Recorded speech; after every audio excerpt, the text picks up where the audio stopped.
बिस्मिल्लाहिर्रहमानिर्रहीम अल्हम्दुलिल्लाहि रब्बिल आलमीन वस्सलातु वस्सलामु अला अशरफिल अंबिया'i वल मुरसलीन मुहम्मदुर रसूलुल्लाह सल्लल्लाहु अलैहि व अला आलिहि व सहबिहि वसल्लम तस्लीमन कसीरन कसीरा। Amma ba'du.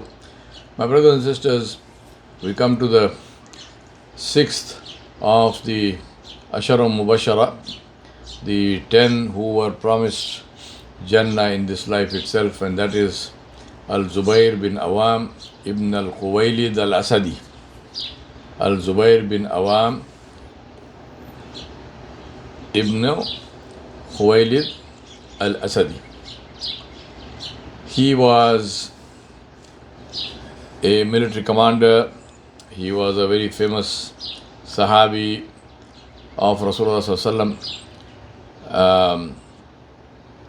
He had the title, Nabi Sallallahu Alaihi Wasallam gave him the title of Hawari al-Rasul, the disciple of the Prophet Muhammad Sallallahu Alaihi Wasallam.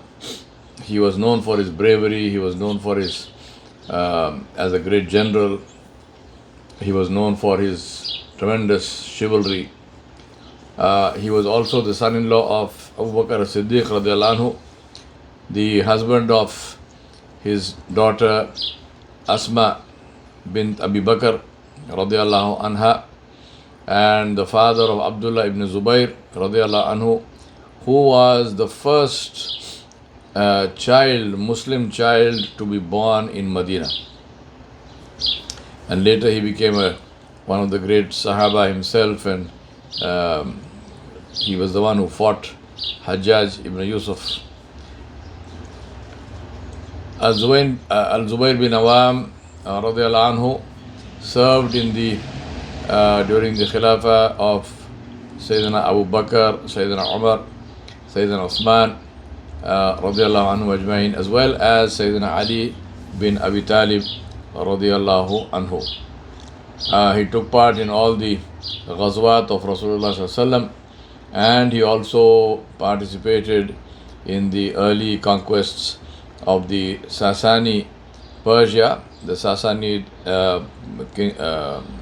dynasty and empire in Persia, and in the Byzantine empire in Syria, and then in the Exarchate of Africa.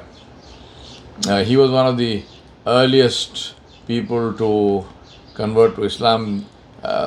He is supposed to be the 7th or 8th person to convert to Islam, and he was also a commander in the Battle of Badr in 624. He participated in almost all the battles. In the Battle of the Trench, Ghazwat al-Khandaq, due to his service, Rasulullah Sallallahu Alaihi Wasallam gave him the title of Hawari Rasulullah Sallallahu Alaihi Wasallam, disciple of Messenger Muhammad Sallallahu Alaihi Wasallam, Messenger of God. After Rasulullah Sallallahu Alaihi Wasallam passing away, Zubayr bin Awam radiallahu anhu was appointed as a commander in the Ridda wars by Abu Bakr as-Siddiq radiallahu anhu. He was involved in the defense of Medina and in the battle of Yamama when Musaylima al-Kadhdhab was killed.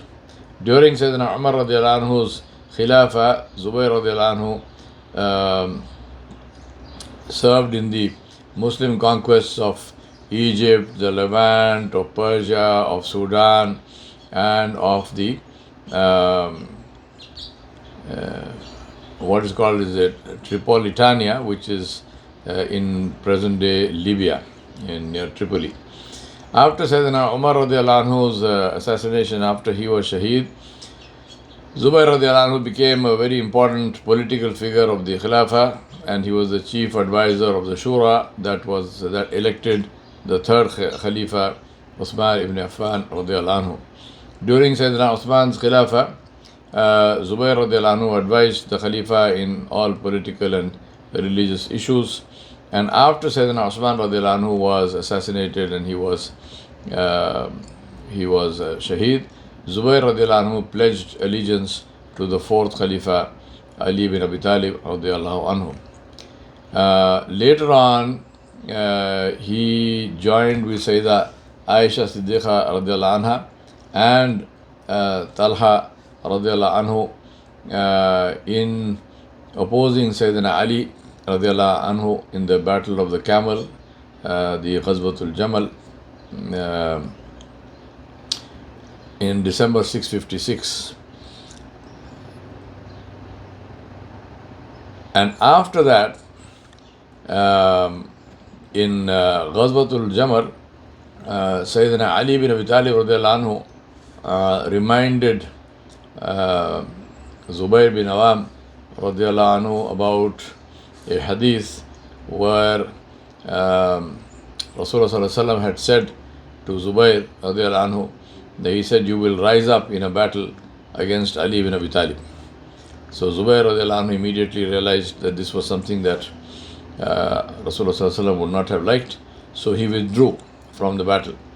And after he withdrew from the battle, he was praying when a man called Amr bin Jarmuz saw him when he was praying, and when he was in sujood, this man came and he killed him. He made him shaheed, Zubair bin Awam radiallahu anhu. And then he decapitated him. He took his head to Sayyidina Ali radiallahu anhu, thinking that Sayyidina Ali would be happy with this. Sayyidina Ali radiallahu anhu was devastated, and he wept, and he condemned the murder of his cousin, and he said to the man, "Prepare to descend to your abode in hell, in Jahannam, you Bedouin. Because Rasulullah sallallahu alaihi wasallam told me that the person who kills Az-Zubair will reside in Jahannam." He said to the man, to Amr bin Jarmuz, he said, "Prepare to descend into hell, O Bedouin, because Rasulullah sallallahu alaihi wasallam told me that the person who kills Az-Zubair will reside in the hellfire." Now this comment by Sayyidina Ali got such a reaction from this man that Amr bin Jarmuz, he took out his own sword and he killed himself. He stabbed himself in the chest and he died as a suicide. These are very difficult times. This whole battle of Jamal itself, the way it happened, where it's a series of misunderstandings and miscommunications, where, and I don't want to go into the details of that here, but may Allah have mercy. But one of the things that about this battle was that Rasulullah sallallahu alaihi wasallam foresaw this, and he said to Sayyidina Ali radiallahu anhu, he said, "A time will come when you will fight against Aisha radiallahu anha, and he said that you will be right and she will be wrong, but take care of her, do not allow her to be hurt." And Sayyidina Ali radiallahu anhu said, "Ya Rasulullah, I hope I die before that. I hope this never happens." But of course, the prophecy of Rasulullah sallallahu alaihi wasallam was true, and so this battle happened, and Sayyidina Aisha radiallahu anha was mounted on a camel in a howdah. That's why it's called the Battle of the Camel.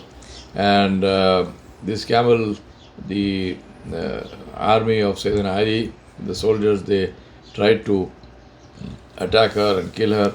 And the camel was so full of arrows, and the howdah was so full of arrows that it looked like a pincushion. But Sayyidina Ali took charge and he escorted her to safety, and she was safe. But both Zubair and Talha radiallahu anhuma, who were with her, they were both shaheed in this battle. The important thing for us to understand from all this is the importance of staying together and not allowing anything to break our unity as Muslims, and if we have differences, which we will have, to try to solve them as amicably as we can. We do not criticize any of the Sahaba on either side. We don't take sides, this against that, this one against that one. That is not our job. History is history. What happened, happened. And we ask Allah subhanahu wa ta'ala, the people who were involved in that were the best of the best. These were the people who had the highest um, right to make ijtihad, to make rulings, and therefore we do not criticize them, we don't criticize their rulings, and we don't say this one was right and that one was wrong. This is not from the actions and the akhlaq and the morals and the manners of the Ahl Sunnah wal Jama'ah. Sayyidina Zubair radiallahu anhu was born in Makkah in 594. His father was the brother of Khadija al-Awwam ibn Khuwaylid. So therefore, he and his mother was Rasulullah Sallam's aunt, Safiya bint Abdul Muttalib, and therefore Zubair radiallahu anhu was the cousin of both Rasulullah Sallam and Khadijatul Kubra radiallahu anha, and he was also Rasulullah Sallam's brother-in-law because of his relationship with Khadijatul Kubra radiallahu anha. He was born in Makkah in 594, as I said, and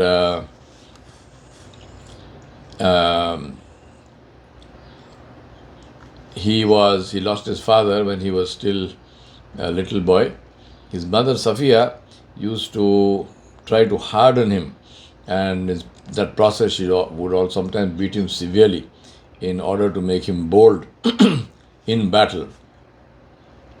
Zubair radiallahu anhu is entered Islam at the age of 16, and he was the not the 8th, as I mentioned earlier, but 4th or 5th adult male to convert to Islam, and he accepted Islam under the influence of Abu Bakr as-Siddiq radiallahu anhu. He was one of the first 15 immigrants to Abyssinia in 615, and he stayed there for a year. Then he returned in 616 when there was a rumor that the Quraysh had accepted Islam. Just to give you an idea of what kind, I imagine this 16-year-old we are talking about, 16, 17-year-old, there was a rebellion of against Najashi, who was a Muslim. He didn't declare his Islam, but he was a Muslim. He was the king of Aksum, and he was the benefactor and one of the people who supported the Muslims. This kingdom of Aksum, or it was called the Aksumite Empire, was in East Africa and Saudi Arabia, that area, East Africa and Saudi Arabia, from classical antiquity to the Middle Ages, based in what is now northern Ethiopia, Eritrea, and so on, at present day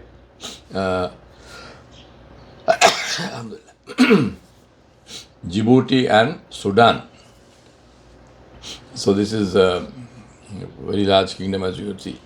Now Najashi met the rebels.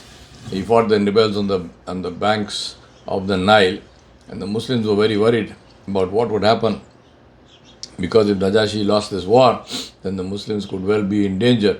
So Zubair radiallahu anhu, he swam across the Nile using an inflated water skin, and he hid in the river, on the side of the bank of the river, while the battle was being fought, and then until he saw that Najashi had defeated the rebels, and then he swam back across the Nile to report the victory. So it shows how what kind of a powerful and a brave person he was. In 619, when the people, there was a rumor that the Makkans had converted to Islam, so the people who had migrated to Abyssinia, they returned, but they realized that this was not a true report, and then they had to take the protection of a citizen to get in. Now he was also one of the in the earliest converts to Islam, as I mentioned, and at that time he was also one of the earliest Huffaz, and he memorized every ayat that was revealed, along with Abu Bakr radiallahu anhu, Abdul Rahman bin Auf radiallahu anhu, Talha radiallahu anhu, and Saad bin Abi Waqqas radiallahu anhu. These people were the earliest Huffaz of the Quran. In 622, he joined the general emigration to Medina, and his sworn brother in Islam in Medina. There are various reports, including Abdullah bin Masud, Talha, Ka'b bin Malik, or Salama ibn Salama. So one of them was his brother. He was also a merchant, so he used to do his trade between Makkah, Medina, and Syria in the north and Yemen in the south. He was one of the three main commanders of the Muslim forces in the Battle of Badr, along with Hamza bin Abdul Muttalib and Ali bin Abi Talib, radiyallahu anhuma. In the course of that battle, he killed the Qurayshi champion, Ubaidah bin Sa'ad of the Banu Umayyah. And according to some accounts, he also killed Nawfal bin Khuwaylid. Although in some other reports they say that Sayyidina Ali was the one who killed Nawfal bin Ibn Khuwaylid.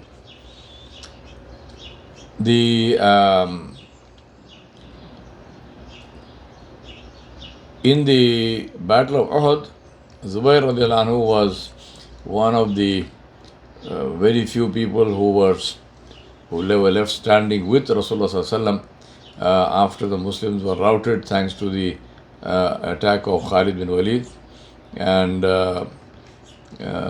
he was one of the people who protected Rasulullah sallallahu alaihi wasallam.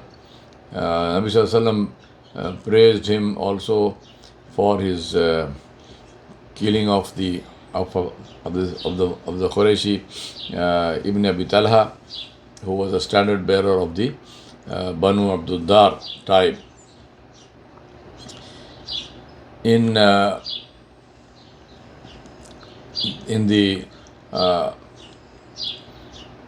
also took part in the Battle of Khandaq, and then before that in the invasion of Banu Nadir, in which resulted in the exile of Banu Nadir when they went and stayed in because of their renegation. They reneged on the treaty with Rasulullah, and so they were exiled, and they left Medina and they went to stay in Khaybar. In the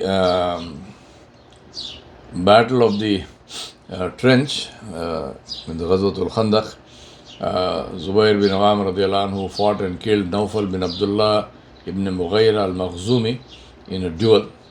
There were these duels that used to be fought between the champions of one side and the other, which were very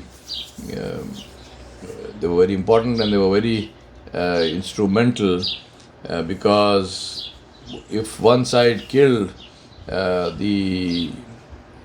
if your champion killed the other champion, then it was very good for your morale and very bad for the morale of the enemy. So it was very well known and well practiced custom of the time.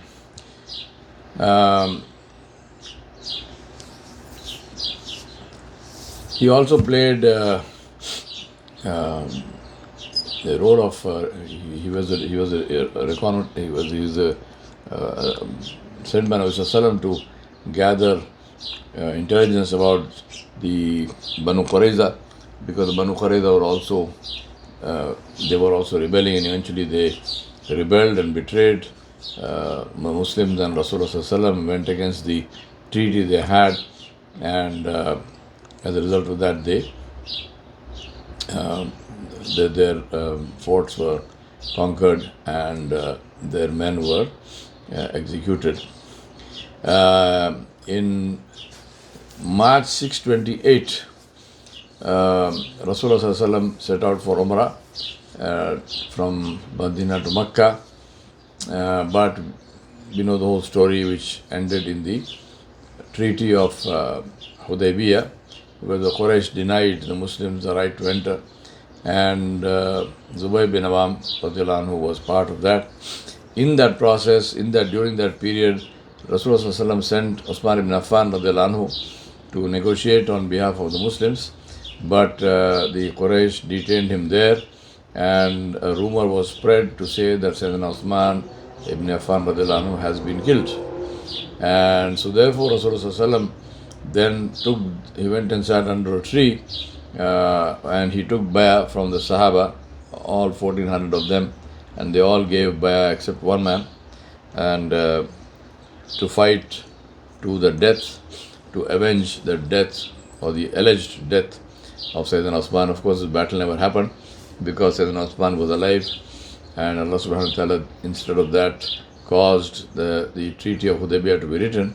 But all of these people are called the people who took part in what's called the Baitul Ridwan, and they are among those, all the 1400 of them are among those who are also promised Jannah.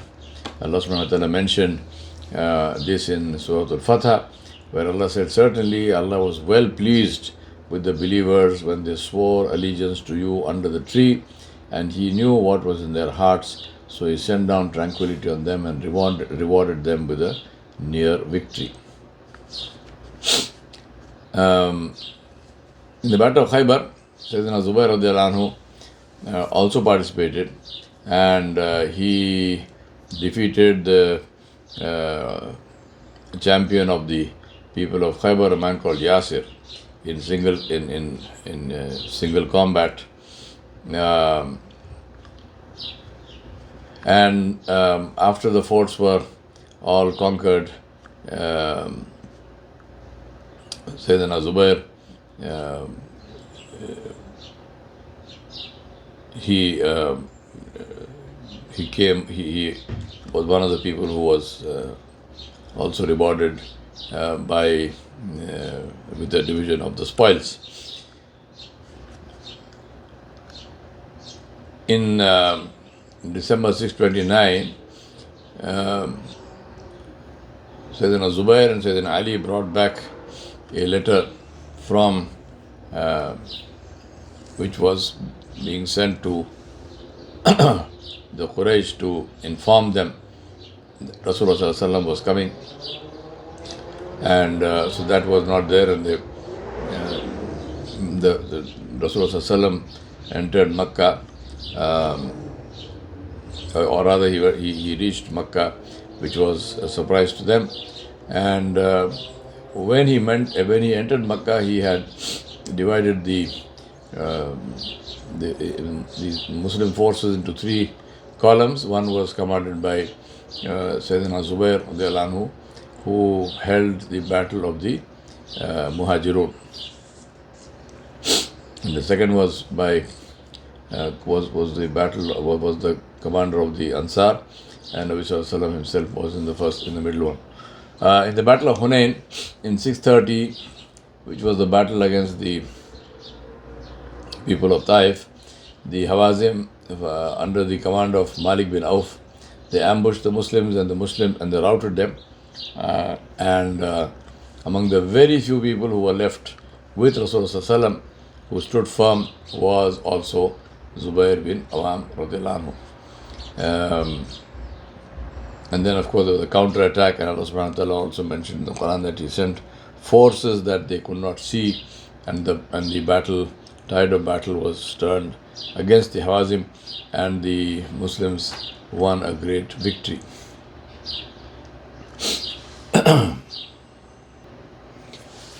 There is much to be told, but we don't have enough time for this. The purpose of these lectures is to, inshallah, excite some curiosity in you to learn more about the great Sahaba, the great companions of Rasulullah sallallahu alaihi wasallam. So, in conclusion, Zubayr radiallahu anhu is viewed by our Islamic scholars, our ulama, as a very important figure, who is classified one in the highest ranked people or companions of Rasulullah because he was among the 10 who Rasulullah guaranteed Jannah while they were still alive. Aside from this, um, 6 other events, Sayyidina Zubair bin Awam radiallahu anhu is honored. His migration from Makkah to Medina and his perseverance and willingness to leave the dunya and worldly possessions in favor of migration and being close to Rasulullah sallallahu alaihi wasallam. Second one is the Battle of Badr. So he is also a Badri in the Battle of Uhud, and he is called Al-Uhdi. The Battle of Hamra al-Asad, the Battle of the Trench, Ghazwatul Khandaq, in which he got the title of Hawari Rasulullah sallallahu alaihi wasallam for his distinguished service, and in the Baytul Ridwan in Hudaybiyah. In Zubair radiallahu anhu also is known for establishing several traditions and several practices in our in terms of the manners and akhlaq of the Muslims and so forth. He was also one of the he was obviously one of the closest companions of Rasulullah, and many ahadiths are attributed to him. However, there are very few ahadiths which he narrated in comparison to others. And when they asked him, he was very reluctant to narrate any hadith. And he said to his son Abdullah bin Zubayr radiallahu anhu, he said, I heard Rasulullah saying that anyone who tells a lie about me should take a seat in the fire. Anyone who tells a lie about me will take a seat in the hellfire. And so he was very careful and very reluctant to say anything and quote anything from Rasulullah, even though he was privy to all that information. We have the same reluctance to quote a hadith also from one of the greatest of the companions, and that is Sayyidina Ali bin Sayyidina Abu Bakr as-Siddiq radiallahu anhu, who also was very careful, and he has also quoted very few hadiths for the same reason. He emphasized the importance of the Sunnah, and he emphasized that, and he preferred that over qiyas or of the Ahlul Rai, the more analytical thinking of the people. So his tafsir and so forth are very important in terms of Islamic jurisprudence. His rulings and his fatwa are very important in the Shafi'i, Hanbali, Hanafi and the Zahiri madhabs.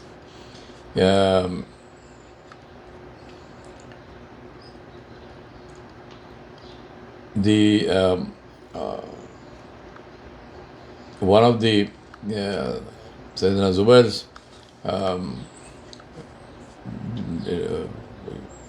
his fatwa are used also as as the dalil, as the proof of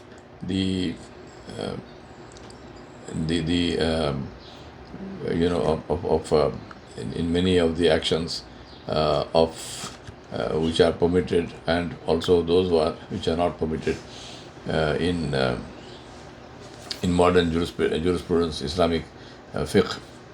Sayyidina Zubair's conduct also was, and his position is used as in the rules of war, as in the rules of military deception, division of spoils in the Battle of Yarmouk.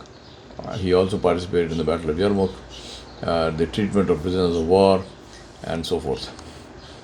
Zubair radiallahu anhu was also very wealthy because of his business career. His practice of he used to offer loans without interest, so that became a practice in in of the time, very important practice of the time. He used to free his slaves, saying that he used to free one slave every day. And among his slaves who reached very prominent positions, including includes among that list is Yarba bin Rabban, who's called Mawla Zubair. He became a great scholar of hadith. Another slave ex-slave who gained prominence was Abu Yahya Mawla al-Zubair.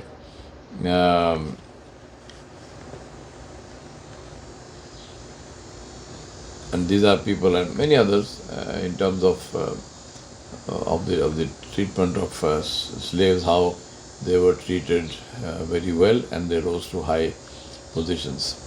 Sayyidina Zubair radiallahu anhu finally, I'm reading from some of his personal characteristics. He was supposed to be of medium height, lean, dark complexioned, and had a thin beard. His hair hung down to his shoulders, and he did not dye it after it turned white. One report described him as having blue eyes. Some other reports say that he was burly and tall. He had many battle scars thanks to the many military engagements. He had extraordinary physical strength, and he had many military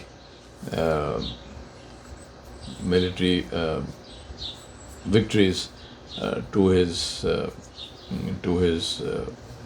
credit. He owned many horses and established a very high quality pedigree, which was bred by his descendants for generations.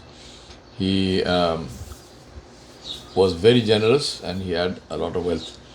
And interestingly, his one of the things he did, which was quite unique if you think about it, was he would take his son Abdullah bin Zubair into battle. And in the Battle of Yamama, for example, he had Abdullah bin Zubair sitting in front of him on the horse, on the pommel of his horse. And his son fought with him, and of course he also turned out to be one of the bravest of the soldiers of Islam. We ask Allah subhanahu wa ta'ala to reward Sayyidina Zubayr bin Awam radiallahu anhu in keeping with His majesty and grace, and to grant him the best of the best in Jannah, Jannatul Firdaus. Wa sallallahu ala nabiyil kareem wa ala alihi wa sahbihi ajma'in bi rahmatika ya arhamar rahimin, walhamdulillahi rabbil alamin.